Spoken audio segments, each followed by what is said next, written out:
대한민국 국민이라면 꼭 알아야 할 소식만 모았습니다. 뉴스데일리 베스트 종합뉴스, 지금 바로 시작합니다. 대구를 방문한 윤석열 검찰총장이 검찰 수사권을 완전히 박탈하는 이른바 검수완박이 이뤄지면 부패가 완전히 판치는 부패 완판이 될 거라며 중수청을 밀어붙이는 여당 조무래기들을 다시 한번 비난하고 나섰습니다. 검사 출신인 홍준표 무소속 의원이 권력 사냥개의 최후를 진즉에 알았어야 했다며 여권에 맞서고 있는 윤석열 검찰총장과 민주당을 동시에 싸잡아 비판했습니다. 박범계가 이문정 대검 감찰정책연구관에게 수사권을 부여한 것에 더해 중대범죄수사청 설치 논란까지 이어지면서 법무부와 검찰 간 갈등이 다시 표면화되고 있습니다. 조국 전 법무부 장관, 추미애 전 법무부 장관, 박범계 법무부 장관이 문제인 게 아니라 문재인 자체가 문제여서 법무부 장관이 누구이든 문제는 계속 발생하게 돼 있다는 지적이 나옵니다. 김민희 부장판사가 조국 사건의 재판장과 청와대 울산시장 선거 개입 의혹 사건의 주심 판사가 됐습니다. 법원은 무작위로 정해진 결과라고 밝혔지만 법조계 안팎에서는 흰색만 넣어놓고 흰색이 나오면 그게 무작위가 될 수 있냐는 의심의 목소리가 강하게 제기되고 있습니다. 한국토지주택공사 직원들이 광명, 시흥, 신도시 지역에 100억 원 가까이 사전 투기를 했다는 의혹이 불거져 파장이 일고 있습니다. 한국토지주택공사 직원으로 추정되는 인물은 걸린 사람들은 다 부장, 대리, 차장급이 대다수라는 폭로를 해 국민적 분노는 더욱 커지고 있습니다. 영국 시사 주간지 이코노미스트가 한국 정부는 집값을 낮추는 데 실패했다는 제목의 기사를 냈습니다.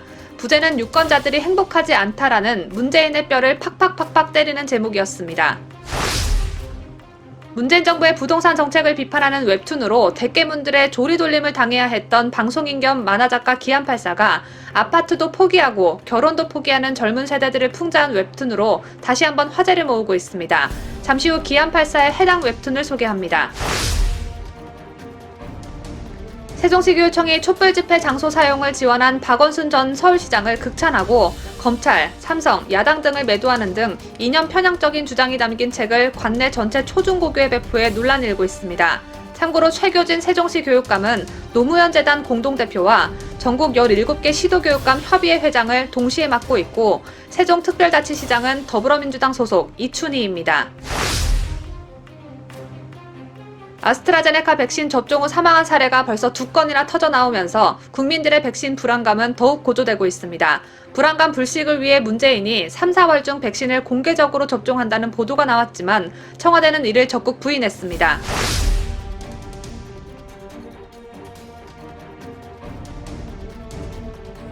시청자 여러분 안녕하십니까? 뉴스데일리 베스트 시작합니다.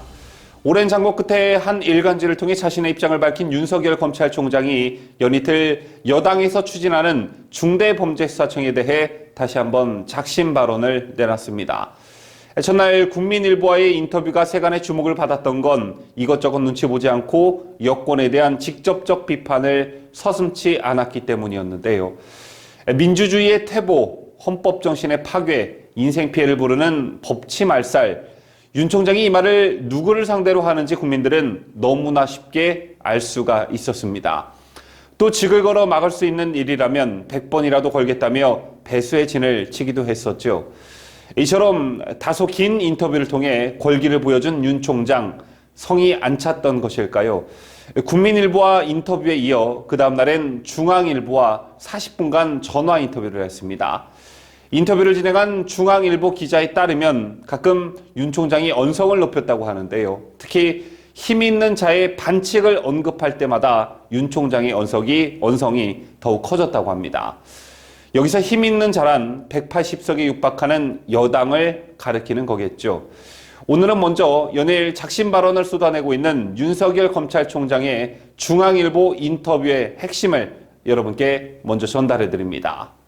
지난 2일 화제가 되었던 윤석열 검찰총장의 국민일보 인터뷰에 이어 다음 날인 어제 윤석열 총장이 중앙일보와 40분간 전화 인터뷰를 했습니다. 윤 총장은 해당 언론사 인터뷰에서 전날과 마찬가지로 중대범죄수사청 신설로 검찰 수사권을 완전히 박탈하려는 여권의 시도에 대해 우리 사회를 후퇴시키는 것이라며 작심 발언을 쏟아냈습니다. 윤 총장은 힘 있는 사람들의 갑질과 반칙을 처벌하는 것은 이념을 떠난 우리 서민들의 삶과 직결된 문제라며 국민들이 알아야 한다고 거듭 호소했는데요.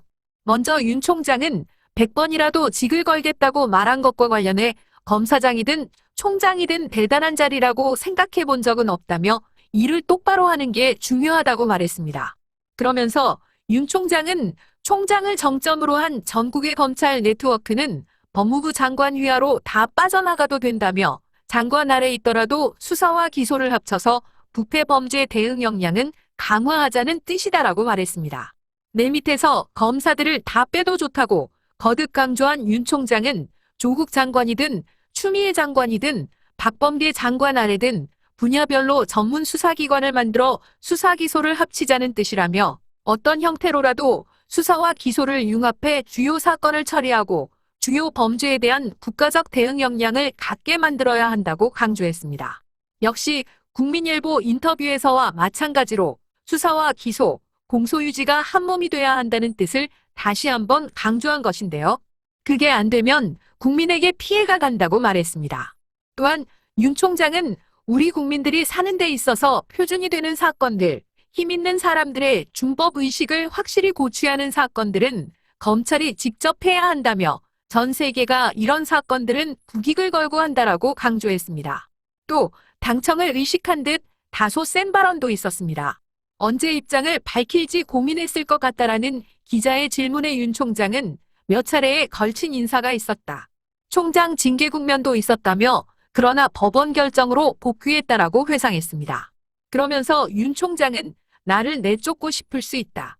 중수청 역시 반대한다고 해서 국회 다수당을 가로막을 수 있는 방법은 없다며 다만 내가 밉다고 해서 국민들의 안전과 이익을 인질 삼아서는 안 된다라고 답했습니다. 마지막으로 추후 계획을 묻는 질문에 윤 총장은 그런 것은 없다며 내가 할 말 해야 하니까 하는 것이다라고 말했습니다. 자유대한민국을 수호하는 유대배 강추천입니다.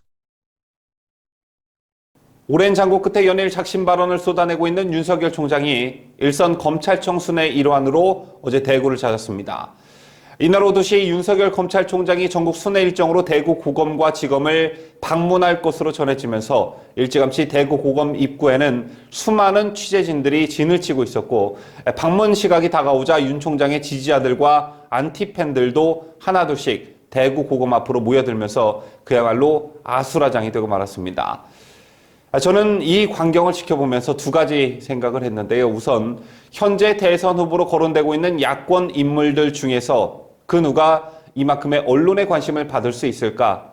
또 코로나 팬데믹 속 사회적 거리두기가 시행되고 있음에도 불구하고 이렇게 많은 환영 인파들을 몰고 다닐 그런 야권 후보가 또 있을까라는 점 한 가지와 박근혜 대통령의 정치적 고향인 대구에서 박근혜 대통령을 구속시키는데 혁혁한 공을 세운 윤 총장에 대한 열기가 이렇게나 높을 수 있을까? 참 아이러니하다라는 생각을 했습니다. 여러분들께서는 어떤 생각을 하셨는지요? 이날 풍경 강혜국 기자가 이어서 보도합니다. 윤석열 검찰총장 방문에 대구고검 대구지검 청사 앞은 이른 시각부터 북새통을 이뤘습니다. 환영 손팻말을 든 시민들과 검찰개혁 손팻말을 든 시민들이 서로 뒤엉켜 아수라장이 됐습니다. 윤 총장은 서울중앙지검장으로 영전하기 전 국정원 선거 개입 수사로 좌천당에 근무했던 곳이라며 대구 방문의 의미를 부여했습니다. 저를 또 따뜻하게 품어줬던 이 고장입니다. 그래서 떠나고 5년 만에 왔더니 정말 이 감회가 특별하고 고향에 온 것 같은 그런 느낌입니다. 네. 잠시 소회를 밝힌 윤 총장은 여당이 추진하는 중대범죄수사청을 겨냥해 또다시 강한 비판을 이어갔습니다. 특히 검찰 수사권을 완전히 박탈하는 이른바 검수완박이 이뤄지면 부패가 완전히 판치는 부패완판이 될 거란 표현으로 직격탄을 날렸습니다. 그러면서도 국민을 부정부패로부터 보호하는 게 우선이라고 강조했습니다. 부패를 완전히 판치게 하는 이 부패 완판으로서 헌법 정신에 크게 위배되는 것이고 국가와 정부의 헌법상 책무를 저버리는 것이라고 저는 생각합니다. 기자 질문에 응답한 형식이지만 부패 완판이라는 신조어까지 붙여가며 중수청에 대한 비판 수위를 끌어올린 겁니다.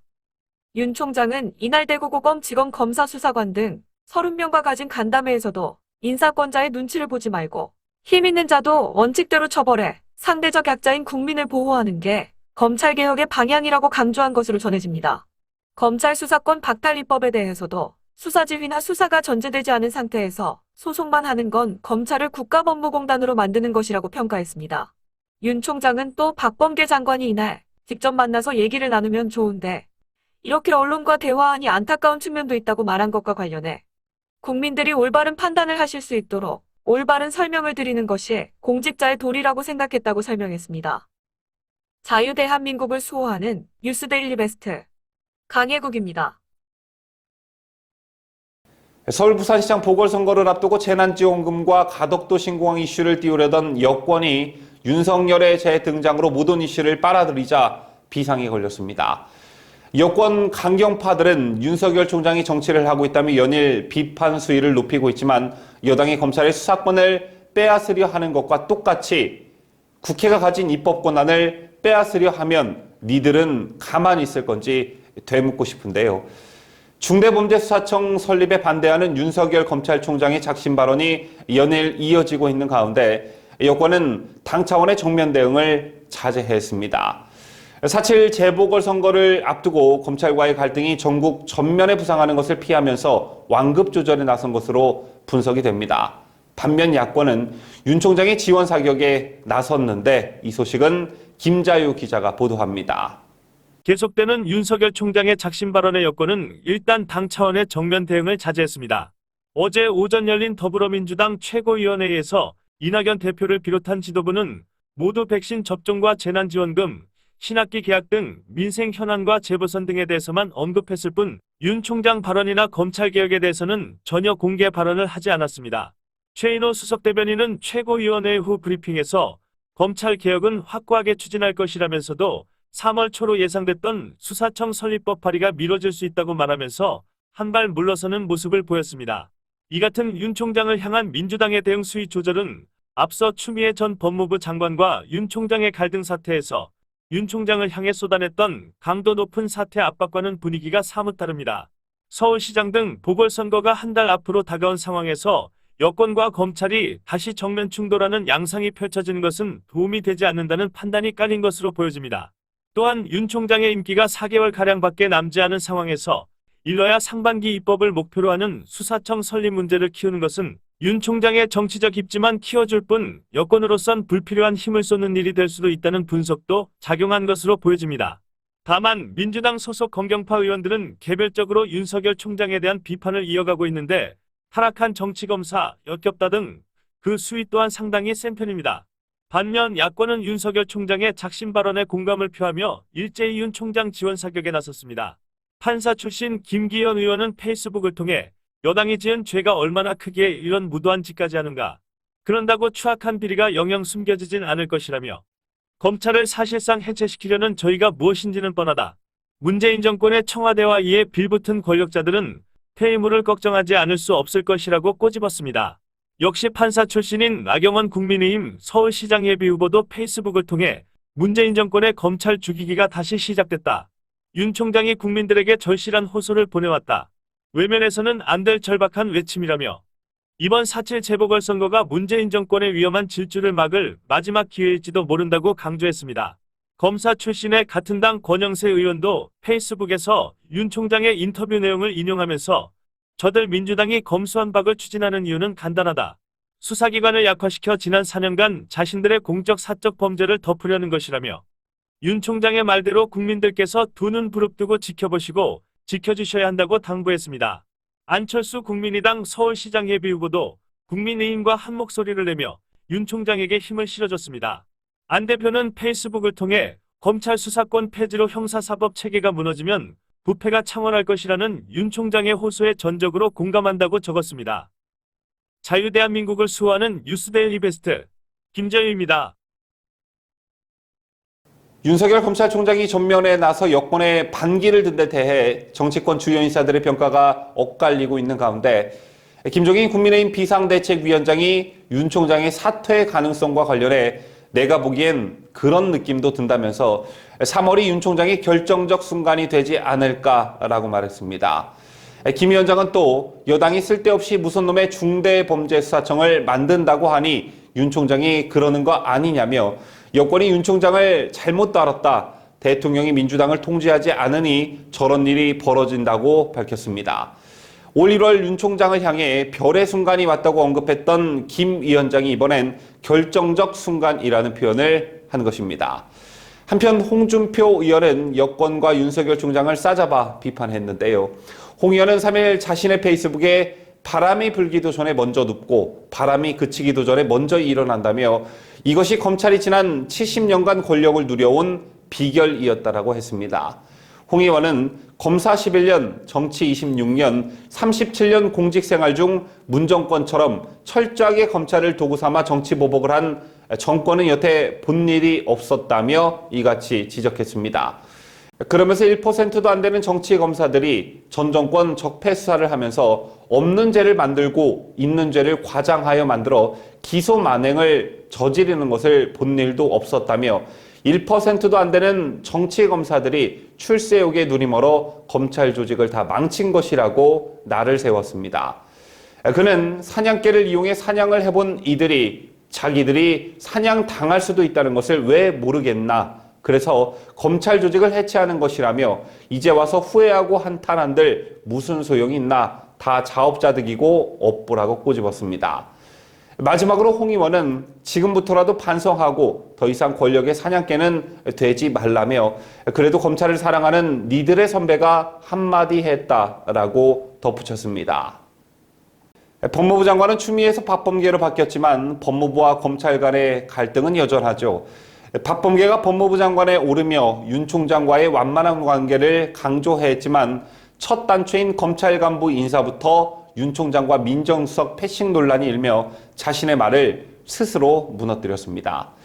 여기에 더해 중대범죄수사청 설치와 관련 윤석열 검찰총장이 직을 걸겠다며 반대 의사를 표명한 데 이어 일선 검사들도 잇따라 비판 의견을 내고 있습니다. 이런 분위기에서 여권이 중수청 입법을 강행하고 박범계의 법무부가 이를 방관한다면 검사들의 집단 사표 성명 등 제2의 검난이 발발할 수도 있다는 우려도 나오고 있는데요. 여기에 더해 법무부와 검찰은 친정부 성향으로 알려진 이문정 대검 감찰정책연구관에게 수사권을 부여한 것을 두고도 갈등을 빚어 당분간 사태가 진정되기는 어렵다는 분석이 지배적입니다. 관련 소식 강추천 기자입니다. 윤 총장이 직접 언론 인터뷰에서 정부 여당의 법안 추진을 공개적으로 비판한 이후 논란이 커지자 박범계 법무부 장관은 윤 총장을 만날 생각도 있다며 한 발 물러나는 모습을 보였습니다. 박 장관의 발언은 일견 중수청 설치에 따른 검찰 내부 의견을 듣겠다는 의사로 들리지만 검찰 안팎의 반응은 회의적입니다. 박 장관이 이미 지난달 7일 검찰 고위직 인사에서 윤 총장의 의견을 배제하며 이성윤 서울중앙지검장을 유임시킨 사례가 있기 때문인데요. 박 장관은 취임 이후 윤 총장과 두 차례 만나며 검찰 고위직 인사와 관련한 의견을 청취했으나 결과적으로 이 지검장의 교체를 요구한 윤 총장의 의사는 반영되지 않았습니다. 때문에 검찰에서는 박 장관이 유화적 제스처를 취한다고 해도 이제는 믿을 수 없다는 의견이 대체적이라는 반응이 나옵니다. 지난 2일 윤 총장의 인터뷰와 관련해 추가 질의응답에 응한 검찰 관계자 역시 윤 총장과 박 장관의 만남이 현재까지 결정된 바 없다며 선을 그었습니다. 법무부와 검찰은 이문정 대검 감찰정책연구관에게 수사권을 부여한 것을 두고도 갈등을 빚고 있습니다. 법무부는 지난달 27일 검찰 중간간부 인사에서 임 연구관에게 서울중앙지검 검사를 겸임하게 했습니다. 이에 대검은 임 연구관에게 수사권을 부여하는 것은 부적절하다며 법무부의 문제를 제기했는데요.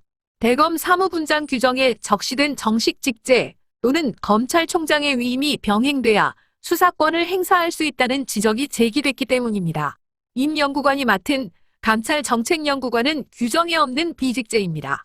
이와 관련 법무부는 감찰 기능 강화 차원에서 임 연구관에게 수사권을 부여한 것이라며 검찰청법에 따라 문제없다는 입장을 밝혔습니다. 그러나 대검은 강하게 반발하고 있는 상황입니다. 일각에서는 이 같은 법무부와 검찰 간 갈등이 봉합되지 못한 상태로 이어진다면 검사들의 집단 사표와 성명 등 제2의 검난으로 번질 수 있다는 우려도 나오고 있습니다. 특히 잇따른 비판 여론에도 여권이 결국 중수청 입법을 강행한다면 검사들의 조직적 반발은 불가피할 것이라는 분석이 지배적입니다.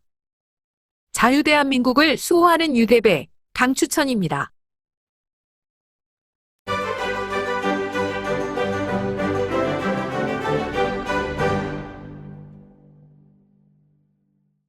재판부의 인사 관례를 깨고 서울중앙지법에 4년째 유임된 김미리 부장판사가 정경심 남편 관련 사건의 재판장, 그리고 청와대의 울산시장 선거 개입 의혹 사건의 주심 판사를 맡게 됐습니다.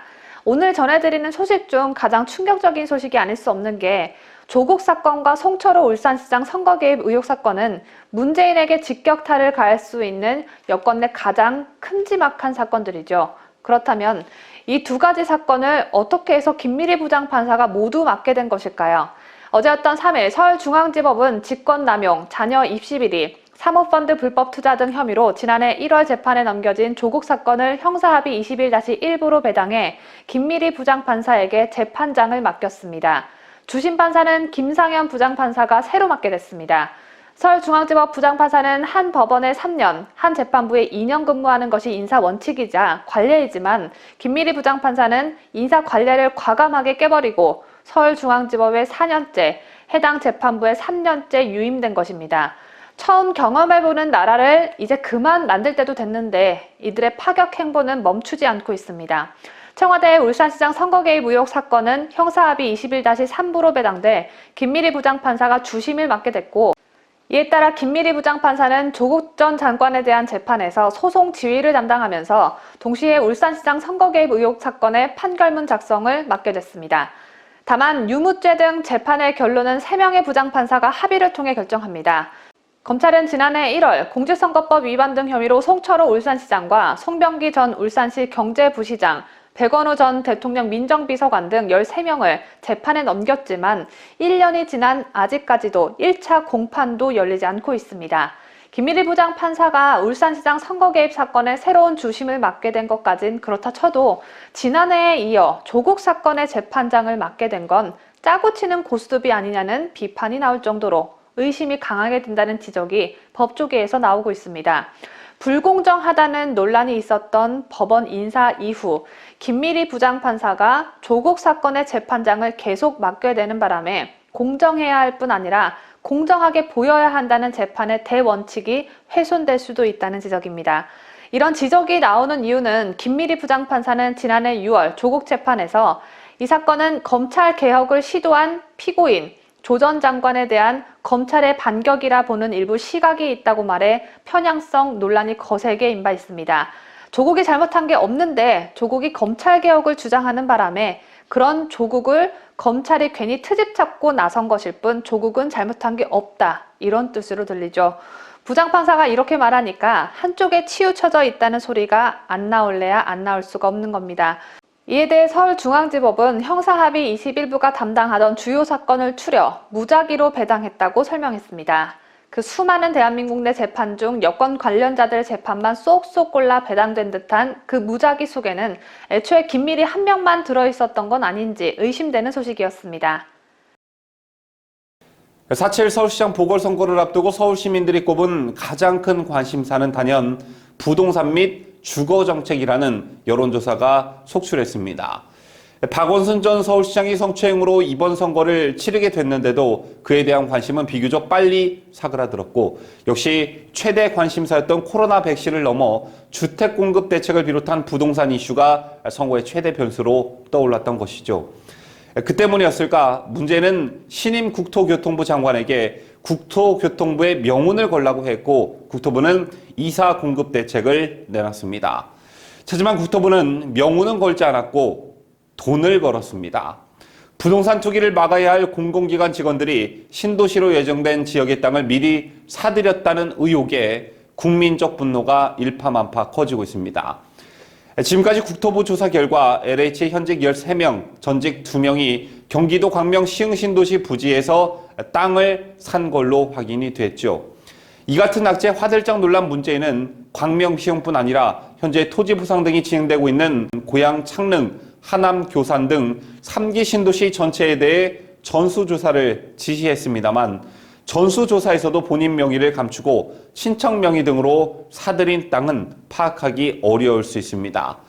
때문에 땅에 떨어진 신뢰를 회복하기엔 어려워 보이는데 설상가상으로 오거돈 전 부산시장 일가의 가덕도 일대 대규모 토지 소유 논란까지 불거졌습니다. 부동산 투기와의 전쟁을 한다더니 되레 투기꾼들을 키운 문정권을 향한 국민들의 분노가 그야말로 하늘을 찌르고 있습니다. 네티즌들은 투기를 잡겠다는 정권이 되레 투기꾼을 키웠다. 고양이한테 생선을 맡긴 격.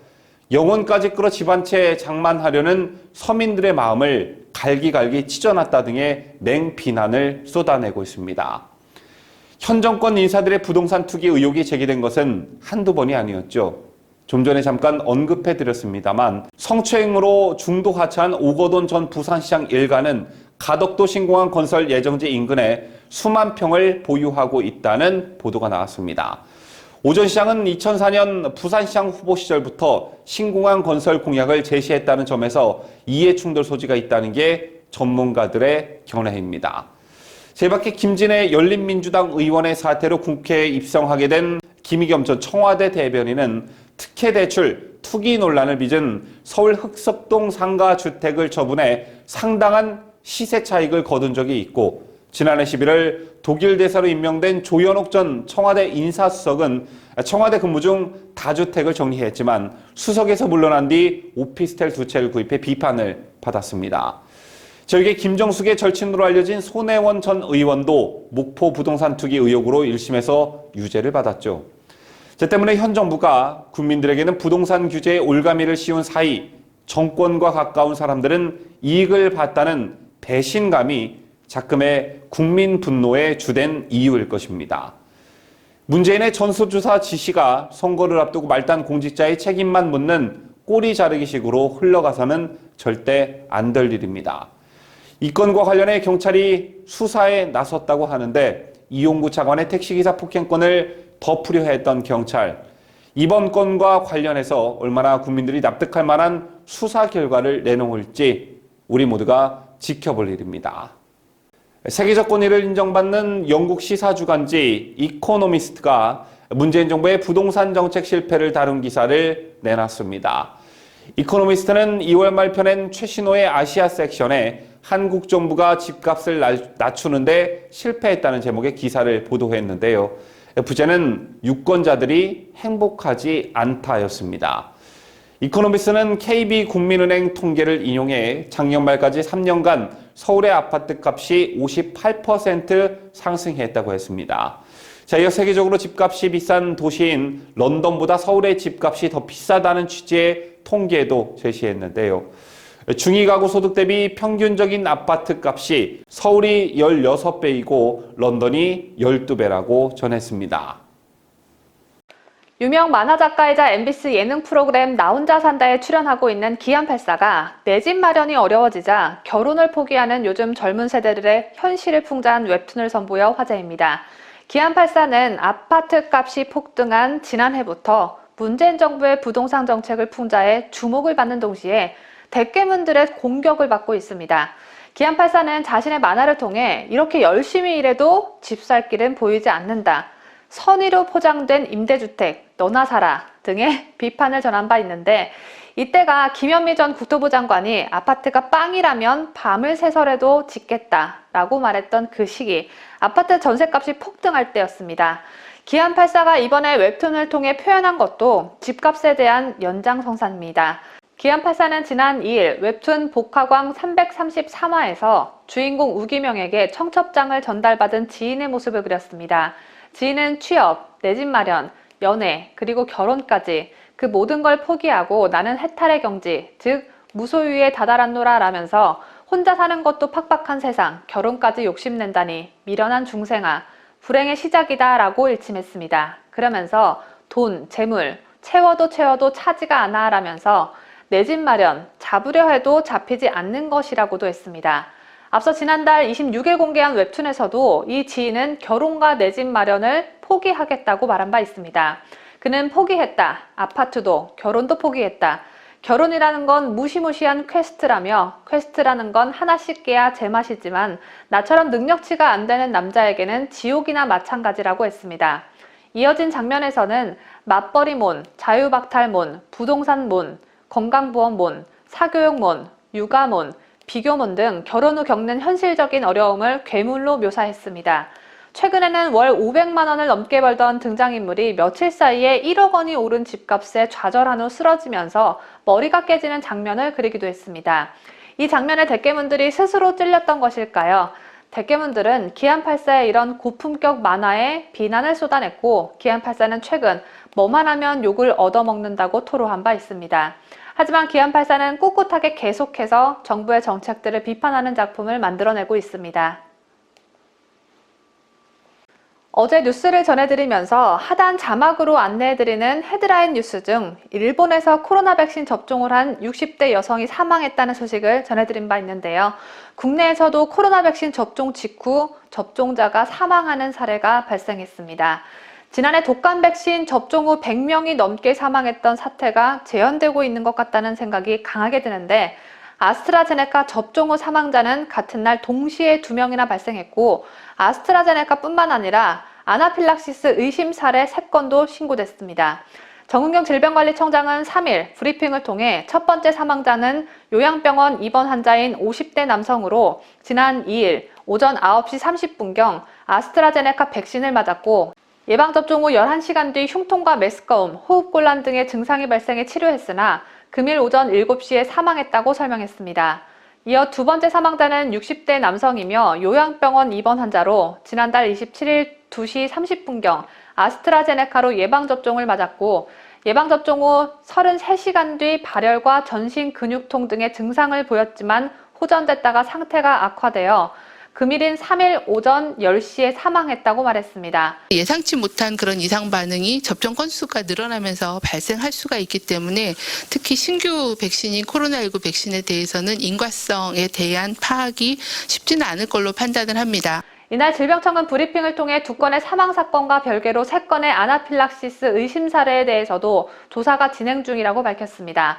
질병청에 따르면 3건의 의심 사례 모두 아스트라제네카 백신 접종자로부터 신고됐습니다.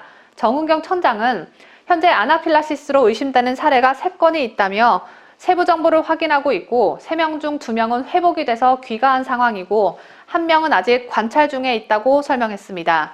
정은경 청장은 예방접종 대상이 되시는 분들은 너무 과도하게 불안감을 갖지 마시고 접종 전후의 주의사항을 지키면서 접종을 순서대로 받아주시기를 요청드린다고 불안한 표정으로 말했습니다. 사람이 죽어나가는데 과도하게 불안해하지 말 것을 당부하는 건 너무 과도한 당부 아닙니까? 정은경 본인이 아스트라제네카 백신을 맞았다면 과연 불안해하지 않고 담담했을까요? 당국은 사망한 이유를 조사 중이라고 했지만 지난해 독감 백신 사태처럼 백신과 사망은 인과관계가 없다 혹은 백신으로 인한 사망인지 알 수 없다라고 결론 지을 거라고 저는 100% 장담합니다. 코로나19 예방접종 대응 추진단에 따르면 3일 0시 기준 총 87,428명에 대한 코로나 백신 1차 접종이 완료됐습니다. 이 중 아스트라제네카 백신은 85,904명, 화이자 백신의 경우 1,524명이 접종했지만 아스트라제네카 백신 부작용 신고만 넘쳐나고 있는 상황입니다. 문재인이 코로나 백신을 공개적으로 접종하기로 했다는 믿기 힘든 보도가 나왔습니다. 어제 3일 채널A는 문재인의 코로나 백신 접종 모습이 공개될 것으로 보인다고 보도하면서 그 시기를 4월에서 5월 사이로 점쳤는데 이런 보도가 나가자 청와대는 사실이 아니다라며 불이 나게 부인했습니다. 당연히 사실이 아니겠죠. 문재인이 공개적으로 주사를 맞을 위인입니까? 그런데 한 가지 좀 이상한 건 채널A는 보도를 하면서 여권 핵심 관계자의 입을 빌려 대통령의 접종 모습을 감출 이유가 없다. 많은 사람들이 빨리 접종하라는 의미로 공개 접종을 할 예정이라고 전하기도 했습니다. 여권 관계자의 발언 내용이 있었기 때문에 다른 매체들도 이렇게 인용 보도를 했는데 이 여권 관계자가 그럼 헛소리를 한 것이었을까요? 문재인 백신 공개 접종 여부를 두고 이렇게 말 많고 어수선한 걸 보니 공개 접종 고민을 문재인 빼고 문재인 주변 사람들만 하고 있긴 한가 봅니다. 그런데 고민을 하고 있다고 하더라도 이게 고민거리가 되는 문제인지 참 이해가 가질 않는데, 문재인은 이미 최상급 백신을 맞은 상태이지만 그걸 모르는 청와대 참모진들이나 다른 여권 관계자들이 그걸 모르고 공개 접종을 권유하고 있는 건 아닐까 하는 생각이 듭니다. 가짜뉴스를 퍼뜨리면 안 되기 때문에 그냥 의심만 해보겠습니다. 저희가 준비한 소식은 다 전해드렸습니다. 시청자 여러분께서 남겨주신 소중한 댓글을 소개합니다. 유나님께서 남겨주신 댓글입니다. 공소처장은 공수처가 피난처가 아니고 심판하는 곳임을 확실하게 보여줘야 한다. 최근 이성윤 중앙지검장에 이어 이규원 검사도 김학의 불법 출국금지 사건을 공수처로 이첩해달라고 하면서 수사가 무슨 소꿉장난인 양 피의자로서 불성실한 태도를 보이고 있는데, 윤남님께서 말씀해 주신 것처럼 공수처를 피난처로 생각하고 있다는 생각이 강하게 들면서 마음 깊이 와닿는 그런 댓글이었습니다. 하얀 장미님께서는 윤석열 검찰총장님, 문재인, 이성윤, 추미애부터 체포 구금하시기 바랍니다. 국민들의 기대와 지지가 함께하고 있습니다. 망설이다 되잡히는 일 없도록 속전속결하시기 바랍니다. 라는 글을 남겨주셨습니다. 윤석열 총장을 지지하고 응원하면서 범죄자로 추정되는 이들의 수사를 촉구하는 글이었습니다. 마지막으로 라이든님께서는 간첩이라서 국부법이 불편하다고 왜 말을 못하냐라는 재치 있는 댓글을 남겨주셨습니다. 국가의 가장 기본이 되어야 할 국가보안법을 없애고자 하는 자들은 날든님 말씀처럼 제발 실토해 주십시오. 나는 간첩이다 라고 말입니다. 그런데 국가보안법 때문에 간첩 활동이 아무리 그렇게 힘들어도 그렇지 대놓고 폐지 운동을 하며 티를 내서야 되겠습니까?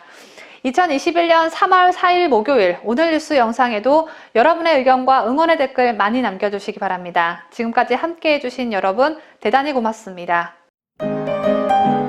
뉴스데일리 베스트는 구독자 여러분의 소중한 구독료를 운영합니다. 여러분의 자발적 구독료 참여를 기다립니다.